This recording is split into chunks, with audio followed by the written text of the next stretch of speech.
crescer, começa a caminhar, começa a falar. Os pais de hoje em dia não vê nada disso. Porque quem cuida dos filhos é a escolinha, é a creche, é a avó, é a tia, é a babá. Eles não vê essas coisas maravilhosas que é uma criatura desabrochar, ir descobrindo o mundo. Então, realmente, nós temos que ter luz aos nossos olhos para podermos observar todas essas coisas que faz parte da nossa evolução, faz parte do nosso aprendizado. Mas vamos em frente. É a cegueira íntima que nos faz tropeçar em obstáculos onde só existe o favor divino.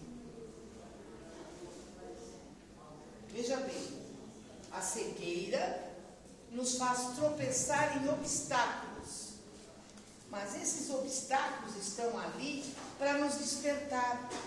Deus, o nosso Pai, nos concede para nos despertar para a evolução. E nós, com as vendas nos olhos, querendo focar só aquilo que nos interessa, tropeçamos naquilo que deveria nos chamar a atenção e seguimos adiante. Eu acabei de comentar o prazer de observar os filhos crescerem. Muitas criaturas tropeçam nisso. E às vezes falam assim, eu não sei onde eu estava com a cabeça quando eu tive um filho. Isso vai pesar lá depois. Porque aquele filho é compromisso, é aprendizado, é necessidade nossa para a nossa evolução. E o Emmanuel continua dizendo assim: sobretudo, ao enunciar um desejo nobre, preparemo-nos a recolher as lições que nos cabe aproveitar, a fim de realizá-los segundo os propósitos superiores que nos regem os destinos. Veja bem, nós temos que aprender a dar valor a essas coisas, tanto aos nossos momentos felizes, quanto aos nossos tropeços. E muitas vezes os nossos tropeços não aconteceriam se nós estivéssemos observando o nosso aprendizado e a necessidade dessas coisas que acontecem à nossa volta. E tudo isto faz parte da nossa necessidade de aprendizado e de evolução. Então nós temos que buscar pôr atenção em tudo aquilo que está à nossa volta. Não é à toa, que o nosso esposo ou a nossa esposa não é aquele príncipe encantado ou aquela Cinderela deslumbrante. Aquela criatura que está ao nosso lado é exatamente aquilo que nós precisamos para aprender, ou para dominar o nosso orgulho, ou para aprender a ser afetivo, ou para aprender a ser paciente. Muitas vezes para aprender a ouvir, porque nós temos o hábito de escutar, raramente ouvimos. Vocês sabem qual é a diferença entre escutar e ouvir? O escutar se escuta, É um murmúrio que passa. Está falando, está falando. Mas, o que foi falado? Qual é a intenção daquilo que foi colocado no assunto? Qual a mensagem que foi transferida para nós naquele momento? Aqui mesmo nós podemos estar fazendo isso. A gordinha está falando. Quando vocês chegarem lá embaixo, o que a gordinha falou mesmo hoje? Não sei. O que nós fizemos? Escutamos, mas não ouvimos.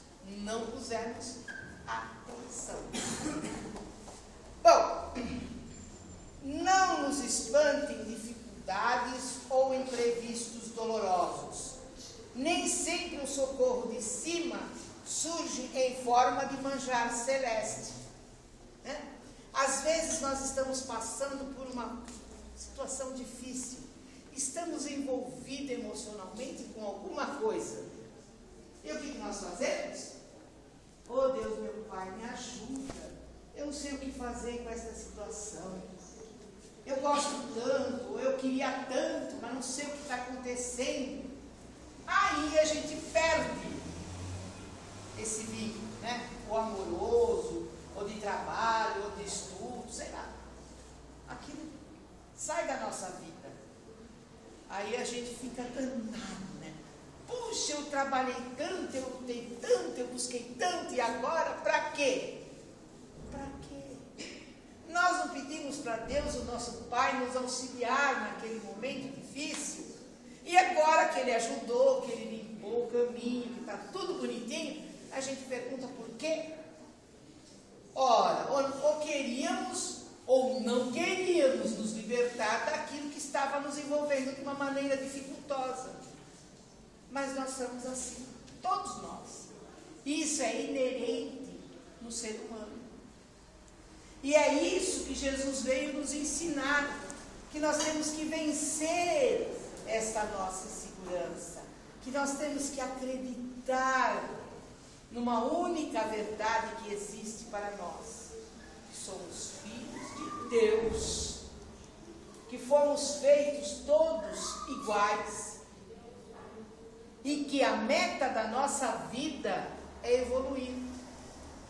Nós somos criados para estagiar em todos os reinos, em todos os momentos do universo e voltarmos a Deus, o nosso Pai. Nós estamos cumprindo o que Deus nos deu, só que muitas vezes nós queremos que seja tudo mar de rosas, mas as rosas têm espinhos. E lá na frente o que ele falou? Que o espinho é um alerta, né? Então nós temos que ter a condescendência de nos aceitarmos. E quando pedimos ajuda a Deus, o nosso Pai, aceitarmos aquilo que Ele nos propõe como resultado. Comumente, aparece na feição de recurso menos desejável. Lembremos-nos, porém, de que o homem, sob o perigo de afogamento nas águas profundas que cobrem um abismo, por vezes só consegue ser salvo ao preço de rudes golpes. Aqui a gente vai falar mais do sexo masculino. Alguém de vocês já teve que tirar um colega de dentro do rio na pescaria? Não, né? Vocês sabem como é difícil? É triste. No rio, no mar, na piscina, se a criatura está engolindo água, você só consegue tirar ele de dentro da água se der um belo murro para ele ficar zonzo ou mesmo perder o sentido. Senão ele se afoga e você afoga junto. Por quê? Porque a criatura, quando se vê no perigo, ela se debate feito louco. Ele não se debate? O que o salva-vida faz? Tui no queixo do cidadão, aí tira da água. Aí depois ele acorda. Vamos desmaiar ele, vamos tirar da água e depois a gente resolve.